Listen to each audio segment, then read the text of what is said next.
आइए बात करते हैं भारत के मानक समय रेखा पर स्थित 5 राज्यों के बारे में। यानी कि भारत का जो मानक समय रेखा है उस पर कौन कौन से राज्य स्थित हैं, ये आपके एग्जामिनेशन में जब पूछेगा तो आप इसका जवाब कैसे एक ट्रिक के माध्यम से दे सकते हैं, आइए इस पर चर्चा हम लोग करते हैं। तो यहाँ पर एक बहुत ही बेहतरीन सा ट्रिक है कि यूपी ने एमपी का 36 एपी उड़ाया। यानी कि आप शायद ट्रिक को देखकर ही समझ पा रहे होंगे कि ये सारे पांचों राज्य यहां पर क्लियर है। यूपी का मतलब आप समझ रहे हैं, उत्तर प्रदेश, एमपी का मतलब मध्य प्रदेश, छत्तीस का मतलब आप समझ रहे हैं छत्तीसगढ़, एपी का मतलब में हम लोग थोड़ा सा यहां बात करेंगे। एपी से होगा आंध्र प्रदेश, क्योंकि ये नीचे के क्रम में आप देखोगे तो दक्षिण के क्षेत्र में आपका आंध्र प्रदेश पड़ेगा और एक राज्य हमारा कौन सा हुआ, उड़ीसा। तो इसको हम लोग यहां पर ऐसे लिख सकते हैं कि पहला राज्य आपका होगा उत्तर प्रदेश। कौन सा प्रदेश, उत्तर प्रदेश। यानी कि सवाल एग्जामिनेशन में था कि मानक समय रेखा भारत के कितने राज्यों से गुजरता है। बच्चे गलती कर देते हैं और वहां पर टिक कर देते हैं कर्क रेखा वाला 8 राज्य, जबकि यहां होगा 5 राज्य। यहां पर मध्य प्रदेश होगा, मध्य प्रदेश, उत्तर प्रदेश, मध्य प्रदेश। इसके बाद आपका 36 से होगा छत्तीसगढ़, छत्तीसगढ़ के बाद आप बात कर सकते हैं। चौथा होगा आंध्र प्रदेश, ये थोड़ा आप ध्यान से देखेंगे, आंध्र प्रदेश, यहां पे बच्चे फंस जाते हैं, आंध्र प्रदेश। और पांचवा आपका होगा उड़ीसा। उड़ाया का मतलब क्या होगा, उड़ीसा।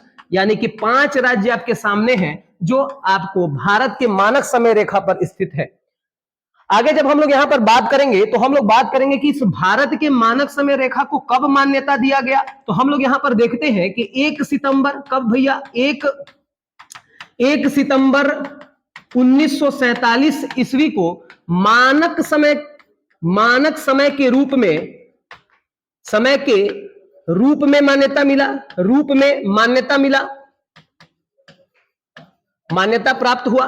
आगे जब हम लोग देखेंगे तो सवाल कहता है कि भारत का मानक समय आखिर कितना है। तो भारत का मानक समय 82.5 डिग्री पूर्वी देशांतर। ये 82.5 डिग्री जो है ये आखिर क्या है, 82.5 डिग्री पूर्वी देशांतर। पूछता है भारत का मानक समय कितना है, तो भारत का मानक समय 82.5 डिग्री पूर्वी देशांतर है। आगे हम लोग यहां पर देखेंगे, जैसा कि हम लोग को पता है कि भारत का अगर हम लोग स्थिति देखें तो भारत ग्लोब पर कहां पर है, भारत ग्लोब पर इस स्थान पर है। यानी कि भारत इधर से किधर है, पूर्व की ओर है, और इधर से देखोगे तो ये उत्तर की ओर है। इसका मतलब भारत का जो देशांतर के रिस्पेक्ट में बात करेंगे तो पूर्वी देशांतर में, और अगर अक्षांश के रिस्पेक्ट में बात करेंगे तो उत्तरी अक्षांश में है। तो ये कहता है कि भारत की मानक स्थिति ग्रीनविच से कितना है, 82.5 डिग्री पूर्व के बारे में हम लोग बात करेंगे। एक प्रश्न एग्जामिनेशन में पूछा कि भारत के साथ साथ कौन सा ऐसा देश है जिसका मानक समय 82.5 डिग्री है। तो भारत के साथ साथ श्रीलंका हमारा पड़ोसी देश जो श्रीलंका है उसका भी मानक समय कितना बताया गया, मानक समय 82.5 डिग्री पूर्वी देशांतर है। तो आगे हम लोग यहां पर बात करेंगे कि श्रीलंका का मानक समय। अब एक प्रश्न यहां पर यह भी बन सकता है कि भारत के मानक समय को कहां से लिया गया। तो इलाहाबाद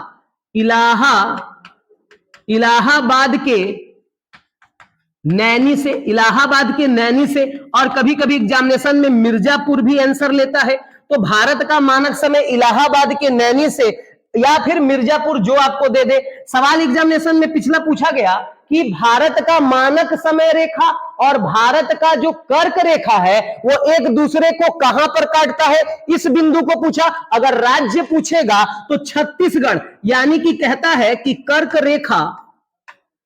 रेखा और मानक समय रेखा आपस में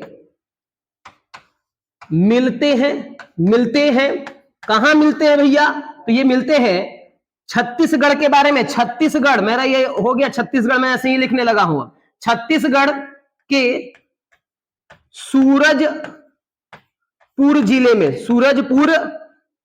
छत्तीसगढ़ का सूरजपुर जिले में ये क्या करते हैं, आपस में मिलते हैं। तो कुछ प्रश्न यहां पर ऐसे हैं, अगर आप भारत का, इस पे भारत की अवस्थिति के अकॉर्डिंग भी इसको देखा जाए तो भारत के मैप पर भी इसे हम लोग समझ सकते हैं। परंतु आज मैंने ट्रिक के माध्यम से बताया कि ये 5 राज्य ऐसे हैं जो मानक समय रेखा पर क्या है, स्थित हैं, और इसे मान्यता कब दी गई, किस देश के बारे में कुछ महत्वपूर्ण तथ्यों के साथ आज हम लोग इस वीडियो को लेकर आए। और अगला वीडियो में हम लोग हो सकता है कि कर्क रेखा पर भी चर्चा करें। आज के लिए बस इतना ही, धन्यवाद।